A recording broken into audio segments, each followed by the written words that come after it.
Please join me in welcoming Denzel Washington.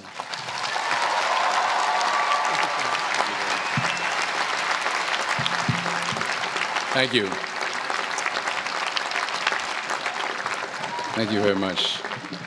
I am obviously the most unorganized. Everybody else has nice boxes to bring their script up in. I just kind of got it all messed up here and put it inside of a magazine. So in fact, I don't even have it in the right order. Wait a minute, let me get it in the right order here. So if it starts flying around the stage, just, run around and grab it for me and bring it back up here for me. I'll keep going as I can.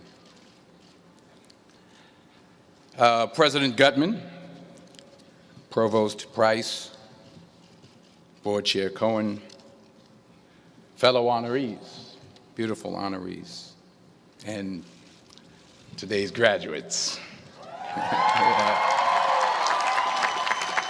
I'm honored and grateful for the invitation today. It's always been great to be on the Penn campus. I've been here before a lot of times for basketball games. My son played at the Palestra, played on the basketball team. Yeah, that's right. He played on the basketball team. Coach didn't give him enough playing time. We'll talk about that later. No, but I'm really pleased with the progress that Coach Allen has made, and no, I do. I really am, and I hope him the best success in the future. And I always get a warm welcome when I come to Pennsylvania, when I come to Philadelphia, except on the few occasions where I wear my Yankee cap.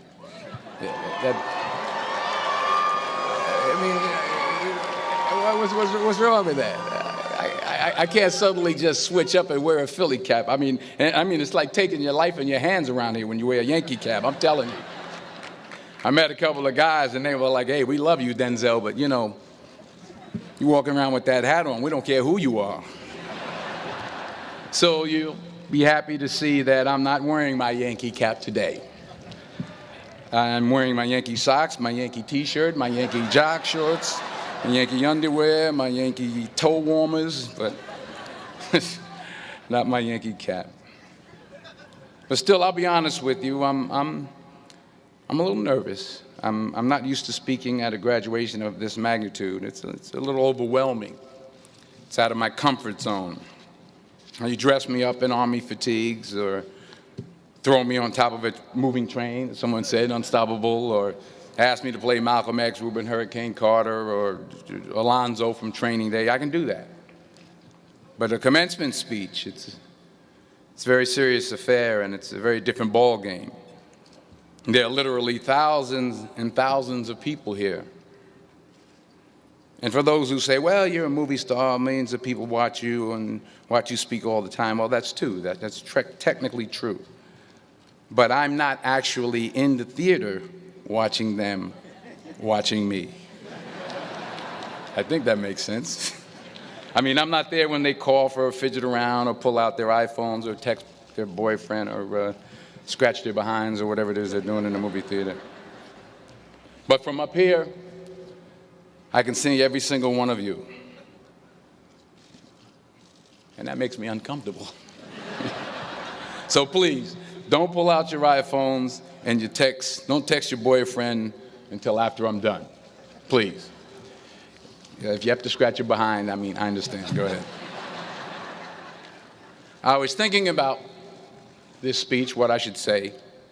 I figured the best way to keep your attention would be to talk about something, really like juicy Hollywood stuff. Like, I thought I could talk about me and Russell Crowe getting in arguments on the set of American Gangster, but I said, no, you're a group of high-minded intellectuals, you're not interested in that. Or maybe not. I thought about a private moment I had backstage with Angelina Jolie in a dressing room after the Oscars. But I said, no, I don't think so. This is an Ivy League school, and Angelina Jolie half naked in a dressing room. Who wants to hear about that? No one. No one. This is pen. That stuff would never go over well over here. Maybe at Drexel, but not over here.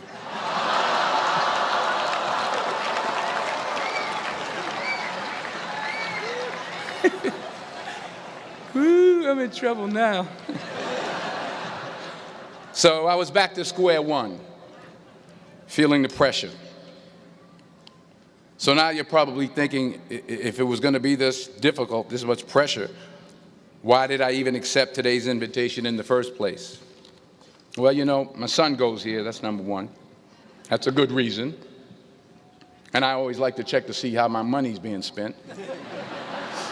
And I'm sure there's some parents out there who can relate to what I'm talking about. Yeah. To everybody upstairs. And there were some other good reasons for me to show up.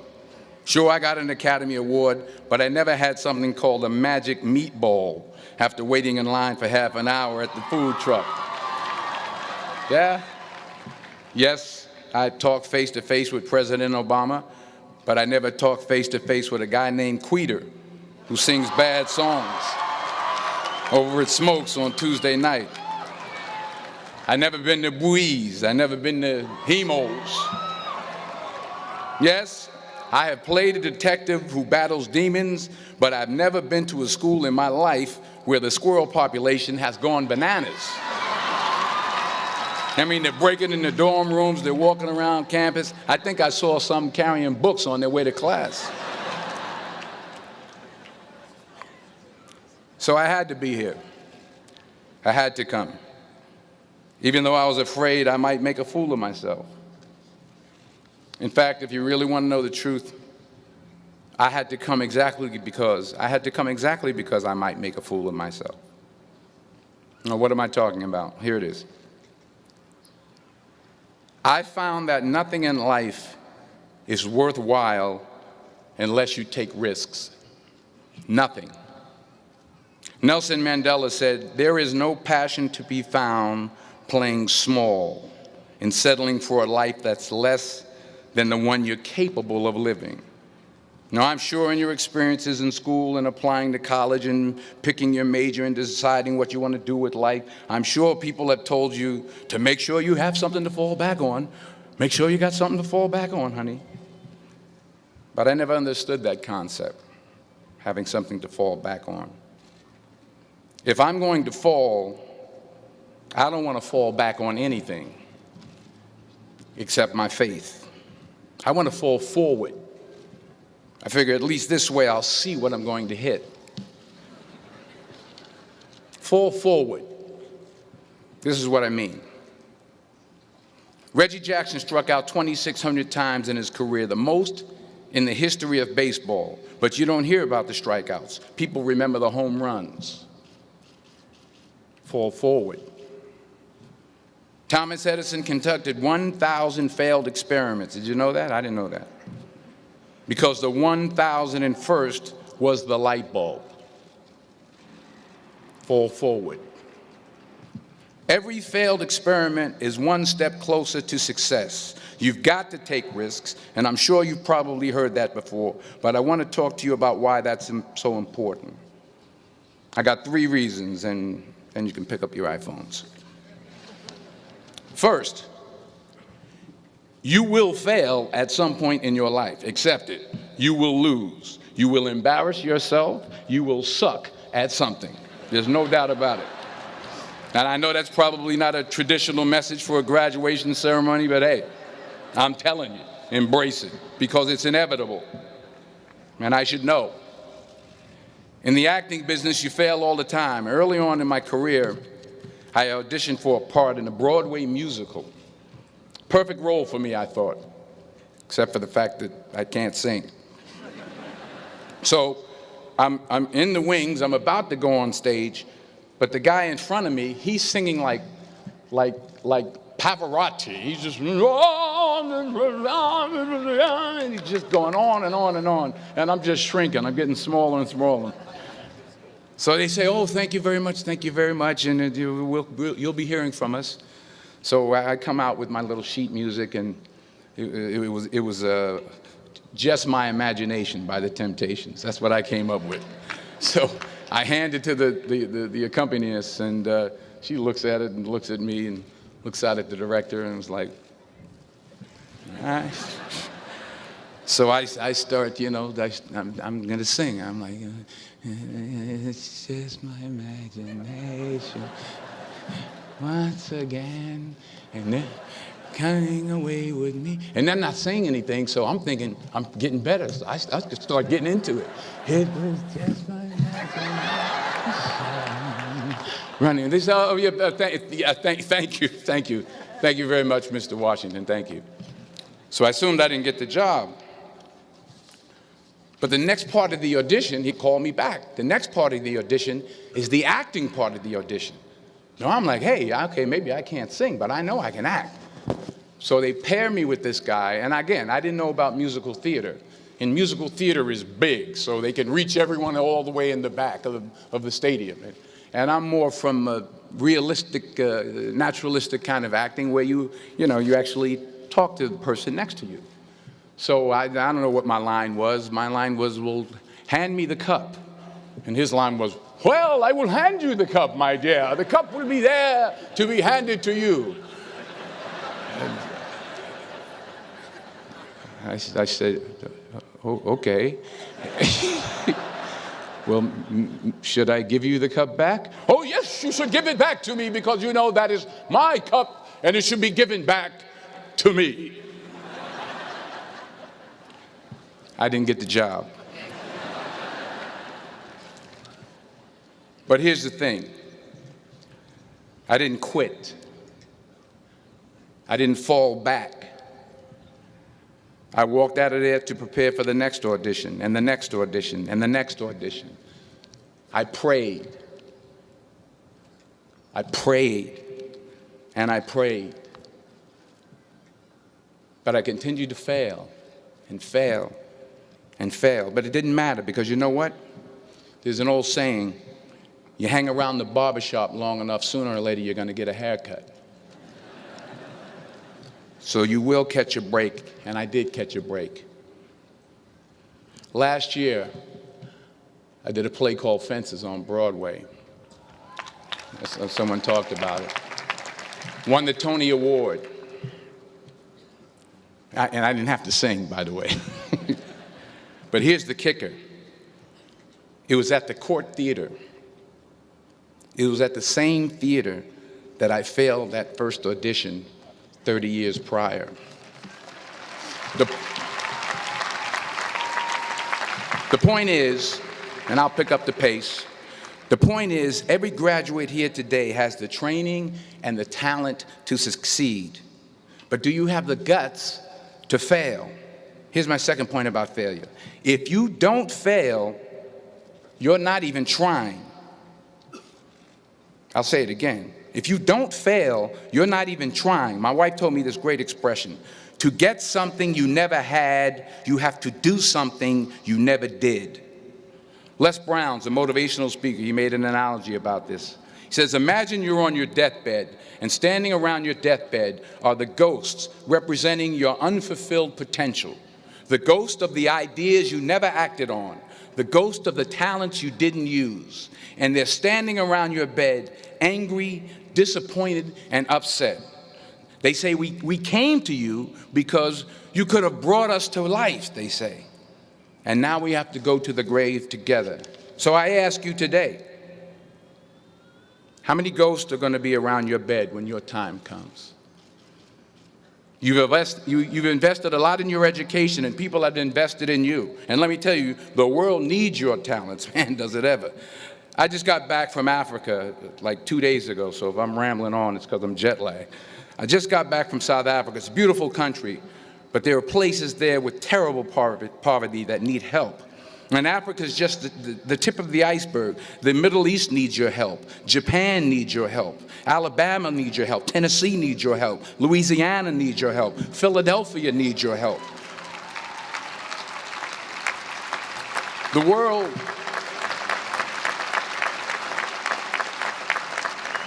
world needs a lot, and we need it from you.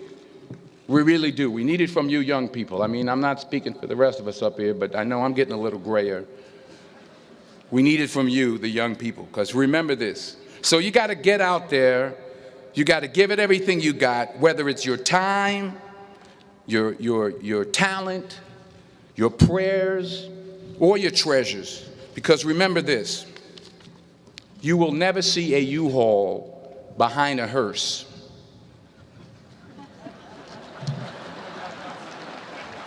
I'll say it again. You will never see a U-Haul behind a hearse. You can't take it with you. The Egyptians tried it, and all they got was robbed. So the question is, what are you going to do with what you have? I'm not talking about how much you have. Some of you are business majors, some of you are theologians, nurses, sociologists. Some of you have money, some of you have patience, some of you have kindness, some of you have love. Some of you have the gift of long suffering, whatever it is, whatever your gift is. What are you going to do with what you have? All right, now here's my last point about failure. Sometimes it's the best way to figure out where you're going. Your life will never be a straight path. I began at Fordham University as a pre-med student. I took a course called cardiac morphogenesis. I still can't say it. Cardiac morphogenesis. I couldn't read it. I couldn't say it. I sure couldn't pass it. So then I decided to go into pre-law, then journalism. And with no academic focus, my grades took off in their own direction. Yeah, down. I was a 1.8 GPA one semester, and the university very politely suggested that it might be better to take some time off. I was 20 years old. I was at my lowest point. And then one day, and I remember the exact day, March 27th, 1975, I was helping my mother in her beauty shop. My mother owned a beauty shop up in Mount Vernon. And there was this older woman who was considered one of the elders in the town. And I didn't know her personally, but I was looking in the mirror, and every time I looked at the mirror, I could see her behind me, and she was staring at me. She just kept looking at me. Every time I looked at her, she kept giving me these strange looks. So she finally took the dryer off her head and she said something I'll never forget. First of all, she said, "Somebody give me a piece of paper. Give me a piece of paper." She said, "Young boy, I have a prophecy, a spiritual prophecy." She said, "You are going to travel the world and speak to millions of people." Now, mind you, I'm 20 years old. I'm flunked out of school. In fact, like a wise ass, I'm thinking to myself, maybe she's got something in that crystal ball about me getting back into school next fall. But maybe she was on to something, because later that summer, while working as a counselor at a YMCA camp in Connecticut, we put on a talent show for the campers. And after the show, another counselor came up to me and asked, "Have you ever thought about acting? You're good at that." So when I got back to Fordham that fall, I got in and I changed my major once again for the last time. And in the years that followed, just as that woman prophesied, I have traveled the world and I have spoken to millions of people through my movies. Millions who up till this day couldn't see me, who up till this day I couldn't see while I was talking to them, and they couldn't see me. They could only see the movie. They couldn't see the real me. But I see you today, and I'm encouraged by what I see. And I'm strengthened by what I see. And I love what I see.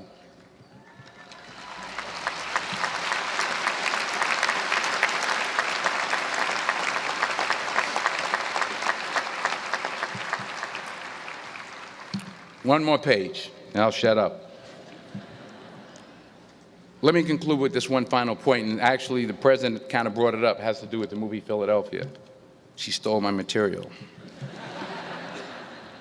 Many years ago, I did this movie called Philadelphia. We filmed some of the scenes right here on campus. Philadelphia came out in 1993. Most of you were probably still in diapers. Some of the professors, too. But that cracked me up. But it was a good movie. Rent it on, what do you call it, Netflix. It's a good movie. Rent it. I get 23 cents every time you rent it. Please, rent it. True. Parents up there, rent it. Netflix, please. Tell your friends, too. It's about a man played by Tom Hanks who's fired from his law firm because he has AIDS. He wants to sue the firm, but no one's willing to represent him until a homophobic ambulance chaser lawyer, played by yours truly, takes on the case. In a way, if you watch the movie, you'll see everything I'm talking about today. You'll see what I mean about taking risk or being willing to fail. Because taking risk is not just about going for a job. It's also about knowing what you know and what you don't know. It's about being open to people and to ideas. In the course of the film, the character I play begins to take small steps, small risks. He very, very, very slowly begins to overcome his fears. And I feel ultimately his heart becomes flooded with love. And I can't think of a better message as we send you off today. To not only take risks, but to be open to life, to accept new views, and to be open to new opinions, to be willing to speak at a commencement at one of the best universities in the country, even though you're scared stiff. While it may be frightening, it will also be rewarding. Because the chances you take, the people you meet, the people you love, the faith that you have, that's what's going to define you. So members of the class of 2011, this is your mission. When you leave the friendly confines of Philly, never be discouraged, never hold back, give everything you got. And when you fall throughout life, and maybe even tonight after a few many glasses of champagne, remember this: fall forward.